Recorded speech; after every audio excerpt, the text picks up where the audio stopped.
찬양 감사합니다. 말씀 보도록 하겠습니다. 오늘 말씀은 히브리서 10장 1절부터 18절까지 말씀입니다. 히브리서 10장 1절부터 18절까지 같이 보도록 하겠습니다.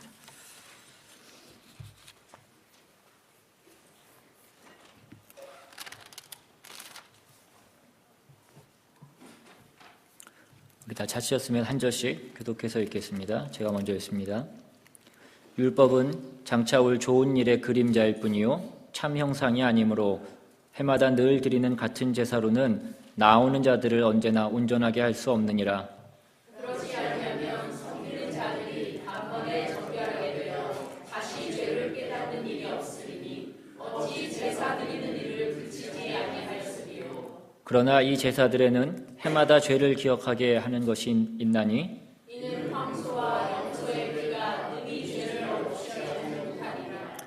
그러므로 주께서 세상에 임하실 때에 이르시되 하나님이 제사와 예물을 원하지 아니하시고 오직 나를 위하여 한 몸을 예비하셨도다. 번제와 속죄는 기뻐하지 아니하시나니 이에 내가 말하기를 하나님이여 보시옵소서 두루마리 책에 나를 가리켜 기록된 것 같이 하나님의 뜻을 행하러 왔나이다 하셨느니라. 위에 말씀하시기를 주께서는 제사와 예물과 번제와 속죄는 원하지도 아니하고 기뻐하지도 아니하신다 하셨고 이는 다 율법을 따라 드리는 것이라. 그 후에 말씀하시기를 보시옵소서 내가 하나님의 뜻을 행하러 왔나이다 하셨으니 그 첫째 것을 폐하심은 둘째 것을 세우려 하심이라. 이 뜻을 따라 예수 그리스도의 몸을 단번에 드리심으로 말미암아 우리가 거룩함을 얻었노라. 제사장마다 매일 서서 섬기며 자주 같은 제사를 드리되 이 제사는 언제나 죄를 없게 하지 못하거니와 오직 그리스도는 죄를 위하여 한 영원한 제사를 드리시고 하나님 편에 앉으사 그 후에 자기 원수들을 자기 발등상이 되게 하실 때까지 기다리시나니 그가 거룩하게 된 자들을 한 번의 제사로 영원히 온전하게 하시느니라. 또한 성령이 우리에게 증언하시되 주께서 이르시되 그날로는 그들과 맺을 언약이 이것이라 하시고 내 법을 그들의 마음에 두고 그들의 생각에 기록하리라 하시니에 또 그들의 죄와 그들의 불법을 내가 다시 기억하지 아니하리라 하셨으니 이것을 사하였은즉 다시 죄를 위하여 제사 드릴 것이 없느니라. 아멘. 기도하겠습니다. 하나님, 오늘도 이렇게 귀한 은혜 주시고 또 말씀을 들을 수 있도록 하심을 감사를 드립니다. 오늘 이 제단에서 선포되는 귀한 말씀이 하나님이 우리에게 주시는 귀한 말씀으로 우리가 들을 수 있게 주님 도와주시옵시고 우리의 귀가 열리고 우리의 마음이 열려서 그 말씀을 우리 마음 가운데 새기고 또 우리의 삶 가운데 그것을 우리의 지표로 삼으며 나아갈 수 있는 우리 모두가 될 수 있도록 주님 도와주시옵소서. 하나님께 받은 사랑이 무엇이고 은혜가 무엇인지 깨달을 수 있는 귀한 시간 될 수 있도록 주님 역사하여 주시옵소서. 감사드리고 예수님의 이름으로 기도드리옵나이다. 아멘. 오늘 본문 말씀은 그림자와 실체, 좀 더 직접적으로 말하면 율법과 복음, 율법과 그리스도라는 그런 주제를 다루고 있습니다. 영국의 한 마을에 교회가 하나 세워졌는데 그 교회의 정문 아치에 다음과 같은 문구가 새겨져 있었습니다. We preach Christ crucified. 그러니까 우리는 십자가에 못 박힌 예수 그리스도를 설교한다라는 그런 문구가 교회 정문 아치에 그렇게 새겨져 있었습니다. 그 교회 성도들은 예수님이 십자가에 못 박히셨다라는 그 메시지를 듣기를 원했고 그 교회 목사님도 그것을 설교하기를 원했습니다. 왜냐하면 그것이 성경에서 말하는 복음의 핵심이기 때문입니다. 그런데 세월이 가고 시대가 변해감에 따라서 사람들은 이 예수님이 십자가에 못 박혀 죽으셨다라는 그 말을 골동품처럼 그렇게 여기기 시작했습니다. 그러한 설교를 너무나 많이 들었기 때문에 이제는 그 말씀이 별로 매력적이지 않았고 그 말씀이 뭔가 시대에 뒤떨어지는 것처럼 그렇게 들리기 시작한 것입니다. 그래서 예수의 피로 구원받는다라고 할 때에 그 피라는 말이 왠지 너무 과격해 보이고 왠지 세련되지 못해 보여서 피라는 말을 빼고 예수의 삶으로 구원받는다라는 것으로 바꾸기 시작했습니다.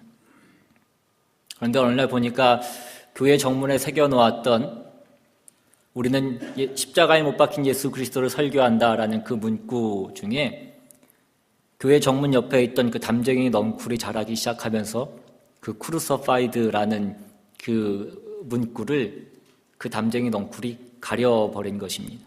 그러니까 이제는 우리는 예수 그리스도를 설교한다라고 그렇게 바뀌어버린 것입니다. 그래서 이제 그 교회는 편안한 마음으로 사회 문제에 대해서, 도덕에 대해서, 철학에 대해서, 또 여러 가지 정치 문제에 대해서, 세상적인 이슈에 대해서 설교하기 시작했고, 사람들은 또한 그러한 문제에 관심을 갖기 시작했습니다.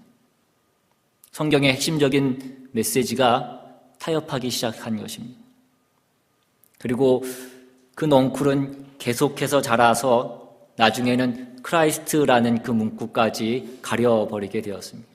그러니까 이제는 we preach, 우리는 설교한다만 남은 것입니다. 이제는 무엇을 설교하는지 아무도 모르게 되었다라는 것입니다. 그래서 결국은 복음을 잃어버린 교회가 되었다라는 그런 이야기입니다. 오늘날 많은 교회들이 복음의 핵심에 대해서 이야기하지 않습니다. 이야기하는 것을 두려워하는 시대가 되었습니다.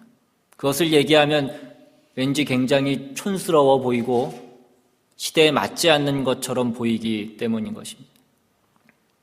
그러나 우리가 잘 아는 것처럼 고린도전서 2장 22절에 보시면 사도 바울은 내가 너희 중에서 예수 그리스도와 그가 십자가에 못 박히신 것 외에는 내가 알지 않기로 작정하였음이라 라고 그렇게 말씀합니다. 여러분, 우리가 말씀 가운데 예수 그리스도의 십자가보다 더 중요한 것은 없습니다. 그런데 세상의 여러 가지 문제들로 인해서 그 중요한 메시지가 퇴색해가고 그 본질을 잃어가기 시작했다라는 것입니다. 우리는 세상이 다루고 싶은 그 주제를 다루는 것이 아니라 하나님이 궁극적으로 우리에게 말씀하시고 싶은 것이 무엇인지, 성경이 우리에게 가르치고 싶은 것이 무엇인지 그것에 집중할 수 있어야 될 줄로 믿습니다. 오늘 본문에서는 참된 구원과 그 영원한 제사가 무엇인지 그것을 가르쳐 주기 위해서 구약의 제사가 무엇이었는지에 대해서 먼저 우리에게 말씀해 주고 있습니다. 오늘 본문 1절에 보시면 율법은 장차 올 좋은 일의 그림자일 뿐이요 참 형상이 아니므로 해마다 늘 드리는 같은 제사로는 나오는 자들을 언제나 온전하게 할 수 없느니라. 율법은 장차 올 좋은 일의 그림자일 뿐이다 라고 그렇게 말씀합니다. 그러니까 율법과 제사는 그림자이고 모형이지 실체는 아니다라는 것입니다. 참 형상이 아니기 때문에 해마다 드리는 이 제사로는 사람을 온전하게 할 수 없다라고 말씀하고 있습니다. 오늘 본문 전에 히브리서 9장 9절에서도 예물과 제사는 섬기는 자를 그 양심상 온전하게 할 수 없나니라고 말씀했습니다. 7장 19절에도 율법은 아무것도 온전하게 못할지라 라고 그렇게 기록되어 있습니다. 전에도 말씀드린 것 같이 온전하게 할 수 없다라는 것은 하나님께 나아가지 못한다라는 것을 의미하는 것입니다. 결국 구약의 그 율법과 제사로는 하나님께 온전하게 나아갈 수 있는 그 길이 열리지 않았다라는 것입니다. 많은 사람들이 종교적인 형식과 종교적인 의식 때문에 자신들이 신앙생활을 잘 하고 있다라고 그렇게 착각하면서 살아갑니다. 그러나 구약의 제사와 율법으로는 사람을 온전하게 할 수 없었던 것처럼 오늘날 우리가 하는 그 종교 의식과 형식으로는 우리를 온전하게 할 수 없다라는 것입니다. 우리를 하나님 앞에 나아가게 하지 못한다라는 것입니다. 무엇으로 그것을 알 수 있습니까? 오늘 본문 이어지는 2절에 보시면 그렇지 아니하면 섬기는 자들이 단번에 정결하게 되어 다시 죄를 깨닫는 일이 없으리니 어찌 제사 드리는 일을 그치지 아니하였으리요. 만약에 그 제사를 통하여서 온전하게 되는 일이 실제로 일어났다면 그 제사들이 더 이상 계속되지 않았을 것이다 라는 말씀입니다.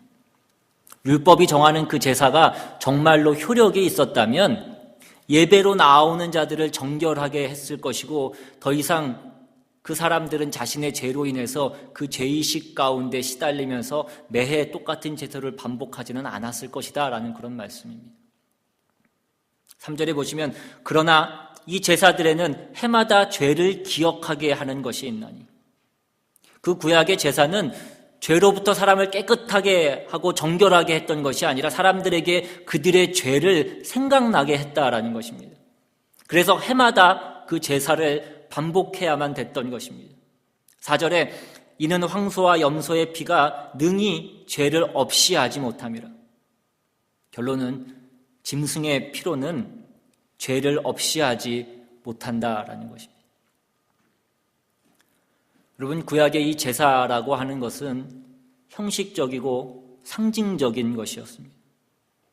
황소와 그 염소의 피는 하나의 모형을 보여준 것에 불과했다라는 것입니다. 성경이 우리에게 왜 이런 얘기를 계속해서 하고 있냐라는 것입니다. 당시에 이 히브리서를 받아야 했던 이 히브리서의 수신자들이 그 실체인 예수 그리스도보다 모형인 그 율법과 그 제사로 돌아가려고 했기 때문이라는 것입니다. 오늘날 교인들 중에도 많은 사람들이 교회에 나와서 하는 그 종교적인 의식에는 아주 숙달이 되어 있습니다. 우리가 주일 성수하고 나와서 헌금하고 우리가 봉사하고 우리가 하는 그 어떤 종교적인 행사에는 굉장히 익숙합니다. 그러나 그 영혼이 하나님을 만나는 그 경험은 분명치 않더라는 것입니다. 자기의 죄가 씻어지는 그 경험과 하나님이 우리에게 주신 그 온전한 구원으로 인한 그 자유를 온전히 누리지 못하면서 살아가고 있다는 것입니다. 왜 그러냐는 것입니다. 이 율법은 하나의 그림자이고 예수 그리스도를 목표로 하고 있는 것인데 그 실체에 집중하는 것이 아니라 그림자인 모형인 그 율법에만 집중해 있기 때문인 것입니다. 그 실체를 제대로 알지 못하기 때문이라는 것입니다. 하나님께서 우리에게 율법을 주신 이유가 무엇입니까? 율법의 기능은 우리가 하나님 앞에서 죄인인 것을 확인케 해주는 것이 율법의 기능인 것입니다. 그래서 예수 그리스도 밖에는 우리를 온전케 해주실 분이 없으므로 예수 그리스도에게 나아가게 해주는 것이 율법의 기능인 것입니다. 그런데 사람들이 율법을 통하여서 그 율법을 행함으로 자신들이 괜찮은 사람이다라고 그렇게 여기고 윤리와 도덕적 차원에서 종교적 차원에서 그렇게 자기를 치장하는 것으로 나아가기 시작했다라는 것입니다. 그래서 율법으로 되돌아가려고 하고 그 형식에 집중하고 그렇게 자기의 행위에 집중하면서 자기를 치장하는 것으로 집중하기 시작했다라는 것입니다. 율법이 제대로 기능할 때 그것이 어떻게 우리를 예수 그리스도에게로 인도하고 있는가?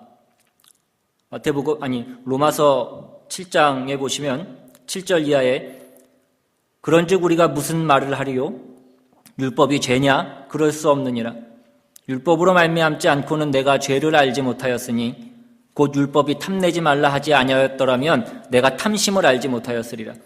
그러나 죄가 기회를 타서 계명으로 말미암아 내 속에서 온갖 탐심을 이루었나니 이는 율법이 없으면 죄가 죽은 것임이라. 전에 율법을 깨닫지 못했을 때에는 내가 살았더니 계명이 이름에 죄는 살아나고 나는 죽었도다. 생명에 이르게 할 그 계명이 내게 대하여 도리어 사막에 이르게 하는 것이 되었도다.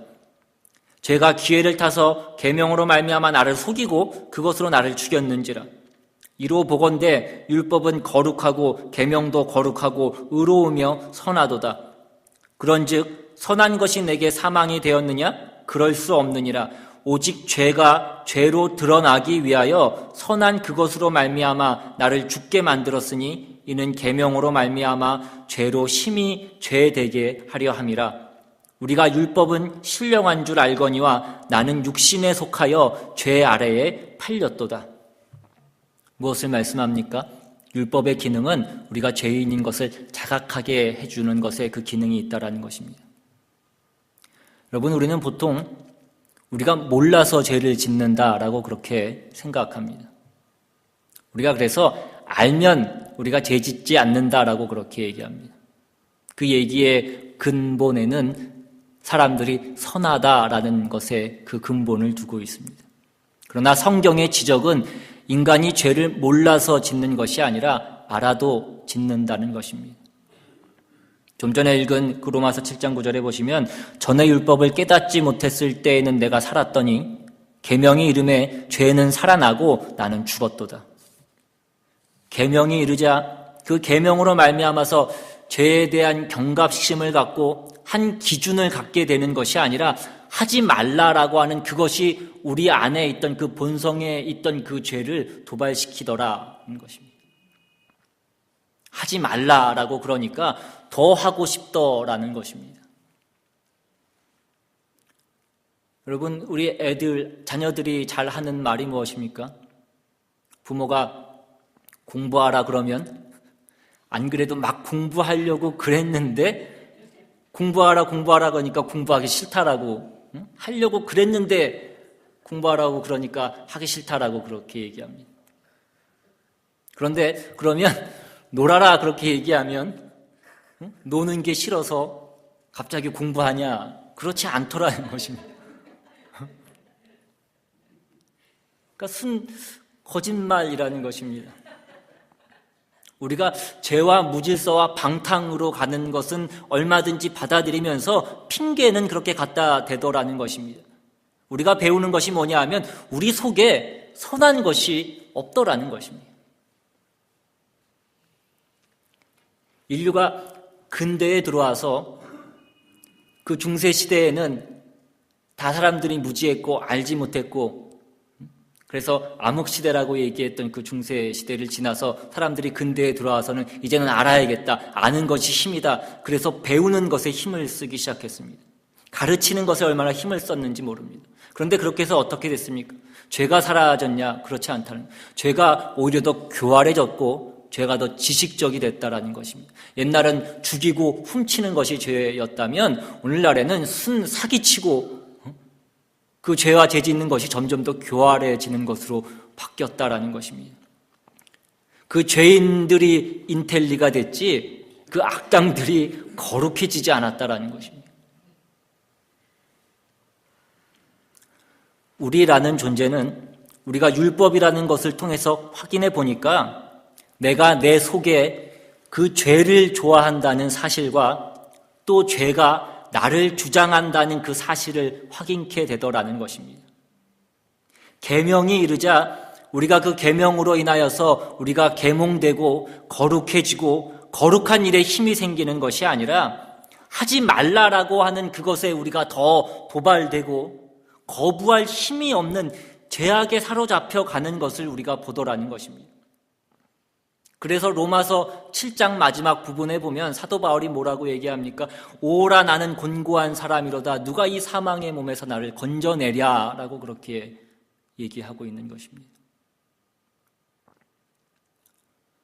오늘 본문 5절 이하의 말씀은 시편 40절에 있는 말씀을 인용한 말씀입니다. 그런데 우리가 시편 40절 말씀을 보기 앞서서 그와 같은 맥락을 하고 있는 51편, 시편 51편 말씀을 먼저 보면 시편 51편 그 앞에 이렇게 쓰여져 있습니다. 다윗의 시, 인도자를 따라 부르는 노래. 다윗이 밧세바와 동침한 후 선지자 나단이 그에게 왔을 때라고 그렇게 적혀 있습니다. 우리가 잘 아는 것처럼 다윗이 남의 아내 밧세바를 뺏고 그의 남편 우리아를 전쟁터에 보내서 죽게 만들었습니다. 그런데 우리가 여기서 흥미로운 것은 다윗이 자기가 범죄해 놓고 자기가 범죄했다라는 사실을 잘 모르고 있었다라는 것입니다. 자신이 범죄한 그 사실을 잘 자각하고 있지 못했다라는 것입니다. 우리가 잘 이해가 안 가지만 사람들이 죄를 질 때는 자기가 보통 죄 짓는 줄을 잘 모른다라는 것입니다. 왜 그러냐면 우리 안에 그 죄를 거스르는 것이 하나도 없기 때문이라는 것입니다. 죄는 우리에게 본성과도 같은 것이다 라는 것입니다. 그래서 이 죄를 지은 다윗에게 하나님께서 나단 선지자를 보내십니다. 나단 선지자가 다윗을 꾸짖기 위해서 하나의 예를 들어서 이야기합니다. 그 이야기가 무엇입니까? 어떤 마을에 한 부자가 있었는데 양도 많고 소도 많은 부자가 있었는데 그 부자에게 한 손님이 찾아온 것입니다. 그래서 그 손님을 대접하기 위해서 양을 잡아야 되는데 자기 양을 잡는 게 아니라 그 마을의 가난한 자, 오직 양 한 마리밖에 없는 그 양을 자기 자식처럼 기르고 있는 그 가난한 자의 그 양을 뺏어서 그 자기의 손님을 대접하는 일에 사용했다라는 것입니다. 다윗이 나단 선지자의 그 얘기를 듣고 노발대발합니다. 아직도 우리나라에 이런 악한 자가 있느냐? 이러한 자는 정령 죽으리라 라고 그렇게 얘기합니다. 그러자 나단 선지자가 뭐라고 얘기합니까? 그 사람이 바로 당신입니다 라고 그렇게 얘기합니다. 다윗이 그 얘기를 듣고 깜짝 놀랐습니다. 얼마나 놀랬냐면 다윗이 그 얘기를 듣고 놀라서 울어서 그 침상이 그 눈물에 뜰 정도로 그렇게 울었다라고 성경은 기록하고 있습니다. 우리가 이 얘기가 흥미로운 것은 다윗이 자기가 범죄해놓고 나단 선지자가 그 비슷한 범죄의 예화를 들어서 설명하고 이야기했는데도 불구하고 자신이 범죄했다라는 그 사실을 다윗이 자각하고 있지 못했다라는 것입니다. 말씀드린 대로 너무나 놀라서 그 얘기를 듣고 울어서 침상이 뜰 정도로 그가 울었다라고 그렇게 얘기합니다. 그가 뭐에 대해서 그렇게 놀란 것입니까? 인간의 정체가 무엇인지, 자신의 정체가 무엇인지를 그가 보게 되었다라는 것입니다. 그는 이제까지 자기가 괜찮은 사람이다라고 생각하면서 살았던 것입니다. 오늘 저와 여러분은 어떻냐라는 것입니다. 오늘 우리도 나는 그래도 괜찮은 사람이라고 생각하면서 살아가고 있지는 않냐는 것입니다. 내가 주일 성수도 잘하고 내가 헌금 생활도 잘하고 내가 교회에서 봉사도 하고 더군다나 여기 계신 분들은 다른 사람들은 기피하는 이 작은 교회에 나와서 예배드리고 헌신하고 있는 내가 이 정도 하면 괜찮은 사람이고 잘하고 있는 것이다 라고 우리가 생각하고 있지는 않냐는 것입니다. 만약 그렇다면 우리도 여전히 우리가 아직 어떤 존재인지를 깨닫지 못하면서 사는 것입니다. 우리가 여전히 아직도 그 그림자인 율법에 집중하고 그 율법으로 통한 행위에 집중하고 그것으로 통하여서 나를 치장하고 내가 남보다 다르다라는 것에 치장하면서 그것을 자랑으로 삼으면서 우리가 살아가고 있다라는 것입니다. 말씀드린 시편 51편은 다윗이 그 얘기를 듣고 회개한 그런 시입니다. 51편 1절에 보시면 하나님이여 주의 인자를 따라 내게 은혜를 베푸시며 주의 많은 긍휼을 따라 내 죄악을 지워주소서. 나의 죄악을 맑게 씻으시며 나의 죄를 깨끗이 제하소서. 물은 나는 내 죄가를 아오니 내 죄가 항상 내 앞에 있나이다. 내가 주께만 범죄하여 주의 목전에 악을 행하였사오니 주께서 말씀하실 때에 의로우시다 하고 주께서 심판하실 때에 순전하시리다 하리이다. 내가 죄악 중에서 출생하였으며 어머니가 죄 중에서 나를 잉태하였나이다. 다시 뭐라고 얘기합니까? 여기서 얘기하는 것은 본질적으로 인간이 얼마나 악한가를 확인하는 그런 내용입니다. 오늘 5절 말씀해 보시면 내가 죄악 중에서 출생됐다라고 그렇게 얘기합니다. 무슨 말씀? 죄가 우리 안에 있는 근본이었다라는 것입니다. 죄라는 것이 우리가 따로 배워야 될 그런 필요가 있는 것이 아니라 우리의 본질이었고 우리의 기호였고 우리의 취미였고 우리의 모든 것이었다라는 것입니다.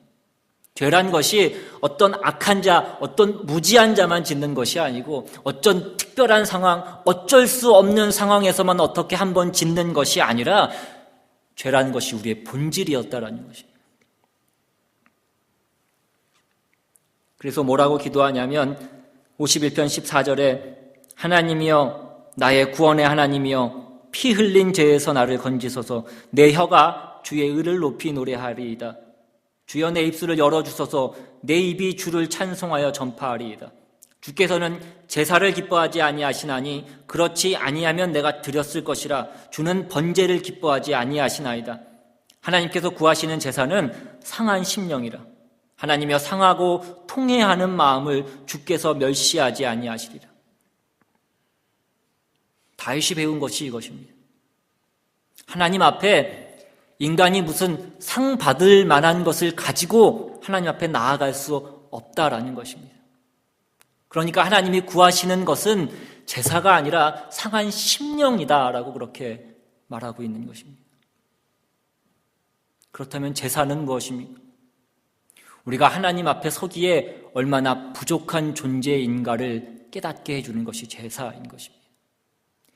피를 흘려서야 우리가 하나님을 만난다라는 것은 하나님과 우리의 사이가 거룩하신 하나님 앞에 우리가 죽을 죄인이라는 것을 확인시켜주는 것에 그 제사가 있는 것이지, 우리가 제사를 드림으로써 나는 하나님 앞에 들어갈 자격이 있다, 내가 하나님 앞에 얼마나 좋은 것을 드리고 있는지를 보라라고 얘기할 수 있는 것이 아니라는 것입니다.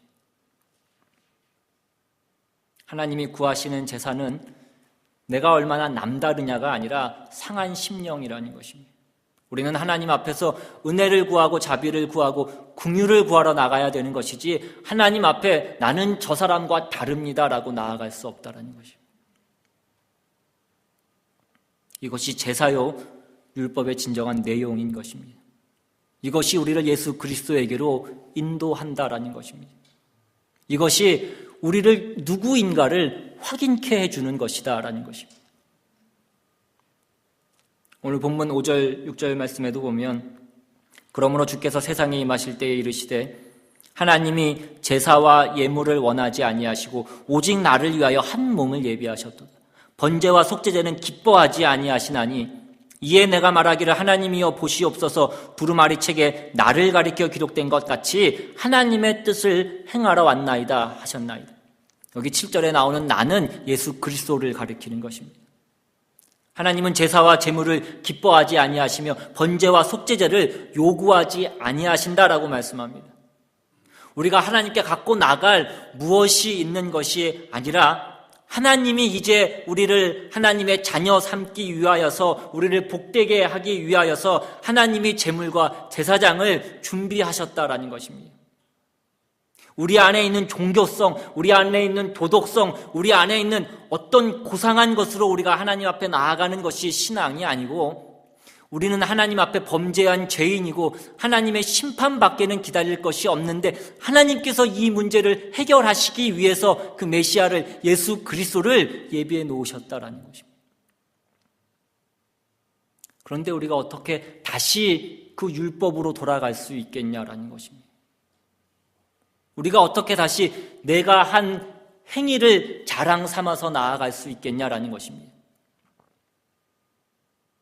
성경이 우리에게 주는 결론은 무엇입니까? 마태복음 9장에 보시면 12절 이하에 이렇게 말씀합니다.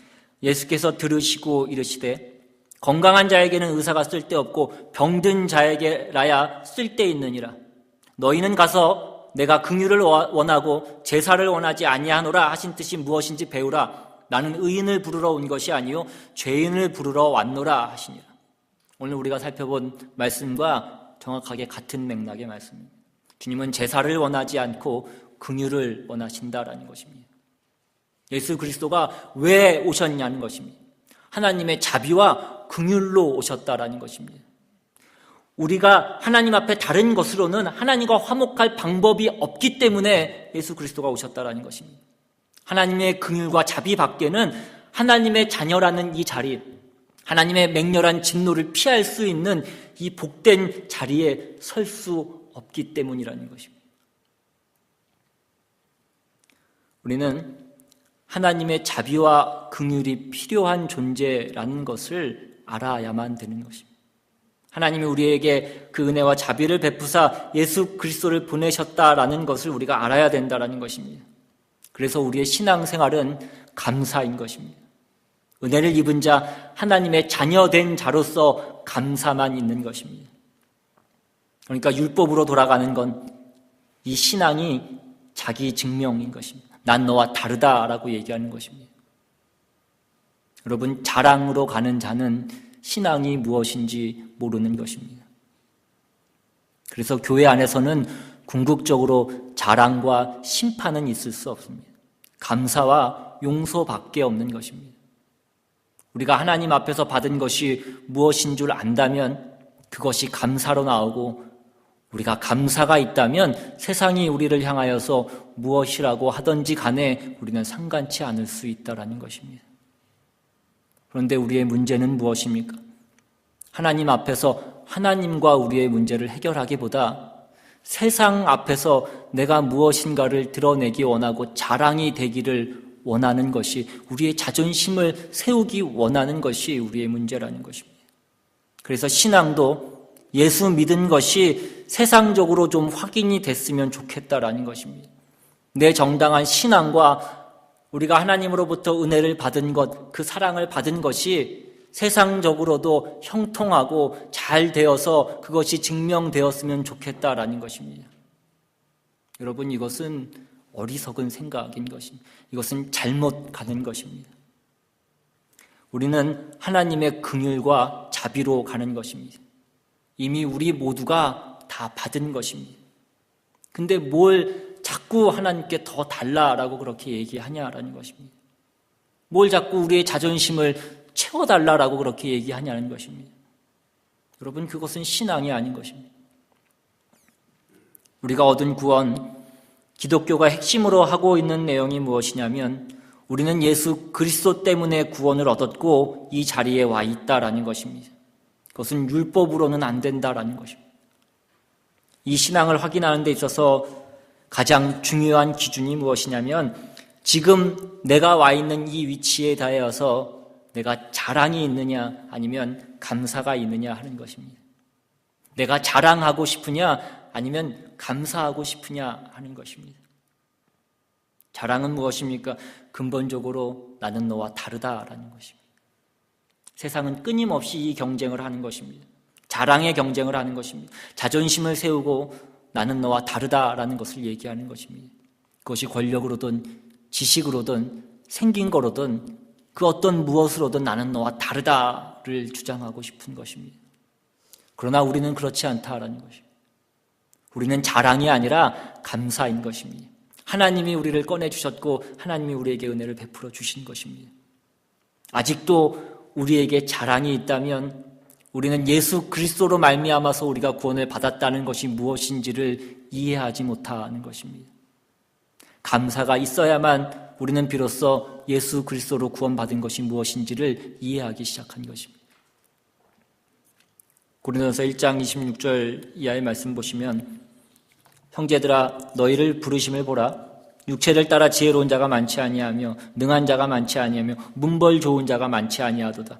그러나 하나님께서 세상에 미련한 것들을 택하사 지혜 있는 자들을 부끄럽게 하려 하시고 세상에 약한 것들을 택하사 강한 것들을 부끄럽게 하려 하시며 하나님께서 세상에 천한 것들과 멸시받는 것들과 없는 것들을 택하사 있는 것들을 폐하려 하시나니 이는 아무 육체도 하나님 앞에서 자랑하지 못하게 하려 하심이라. 여러분, 기독교 신앙은 우리가 남들보다 우월하다는 것을 증명하는 종교가 아니라는 것입니다. 우리는 예수 그리스도 앞에서 다 무릎을 꿇어서 하나님의 도우심을 구하고 긍휼과 자비를 구해야 되는 존재인 것입니다. 기독교 신앙이 무엇인지 오해하지 않게 하기 위해서 하나님께서 하나님의 일에 동원되는 자들을, 꼭 못난 자들을 즐겨 쓰신다라고 말씀하고 계십니다. 그 대표적인 예가 바로 목사인 것입니다. 물론 예외도 있습니다. 오늘 제가 예외라고 말씀드리는 건 아니고, 우리가 각 사람들 집에 가보면 그 집마다 음식이 다 다른 것을 우리는 보게 됩니다. 그런데 그 음식의 맛의 기준이 무엇입니까? 그 음식을 먹는 남편이 그 음식이 맛있다고 하면 되고, 가족들이 그 음식이 맛있다라고 하면 된다는 것입니다. 밖에 나가서 장사할 것이 아니면 그 남편이 맛있다고 해주면 그것이 가장 좋은 것이지 않겠냐는 것입니다.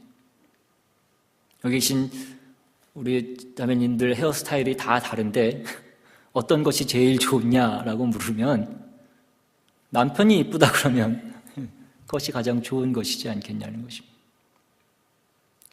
여러분이 절 보고 어쩌다 저쩌다 말씀을 하셔도 저는 아무 상관이 없는 것이 저희 아내가 저를 너무 사랑해 주기 때문에 저는 다른 사람이 말하는 것이 그렇게 문제가 되지 않는다라는 거예요. 여러분, 우리 가치관의 최종 기준과 목표는 하나님 앞에 있는 것입니다. 세상이 뭐라 그런들 지금 내가 세상에서 어떤 대접을 받던 그것은 별 문제가 되지 않는다라는 것입니다. 우리가 자꾸 내가 열심히 예수 믿는데 하나님 왜 자꾸 이렇게밖에 안 해주세요 라고 한다면 우리는 그것은 틀린 것이다라는 거예요. 하나님이 여러분에게 성실하시지 않거나 관심이 없어서 그런 것이 아니라는, 능력이 없어서 그런 것이 아니라는 것입니다. 그것이 최선이기 때문이다라는 것입니다. 여러분, 우리는 우리를 적대하는 그 세상 가운데 있지만 세상이 나를 쓰러뜨리는 것이 아니라 내가 저들을 위해서 할 말이 있고 나눌 것이 있고 나눠줄 것이 있는 그런 위치에 우리는 서 있는 것입니다. 저들이 나를 박대하지만 나는 저들에게 복음을 전하고 빛을 전하고 생명을 전하고 긍휼히 여기고 사랑을 전하는 그 복된 자리에 있는 것입니다. 이것이 얼마나 복되냐라는 것입니다. 이것이 성경이 우리에게 가르치는 것입니다. 오늘 우리는 우리의 신앙을 점검하셔서 우리의 자랑이 무엇인가, 우리의 행복이 무엇인가, 우리의 소원의 밑바닥이 자랑을 향하고 있는가, 감사를 향하고 있는가 다시 한번 점검하셔서 하나님의 자녀된 이 복된 자리를, 이 지위를, 이 신분을, 이 인생을 끝까지 지키시는 저와 여러분 되시기를 주님의 이름으로 축원합니다. 시간 우리 받은 말씀 생각하시면서 함께 찬양하고 기도하기 원합니다. 나의 주 나의 하나님이여, 주를 경배합니다. 주 사랑하는 마음을 주께서 아시나이다. 깨뜨릴 옥합 내게 없으며 주께 드릴 향유 없지만 우리가 무엇을 가지고 하나님 앞에 나아가는 것이 아님을 다시 한번 기억하시기 바랍니다. 내가 무엇을 한 것으로 하나님 앞에 서기에 합당한 존재가 되는 것이 아님을 기억하시기 바랍니다. 주님의 은혜로, 주님의 사랑으로 오늘 우리가 이 자리에 나와 있고 주님의 자녀된 것임을 다시 한번 기억하시고 우리가 상한 심령으로 주님 앞에 나아가는 우리 모두가 될 수 있기를 원합니다. 이 시간 같이 찬양합니다.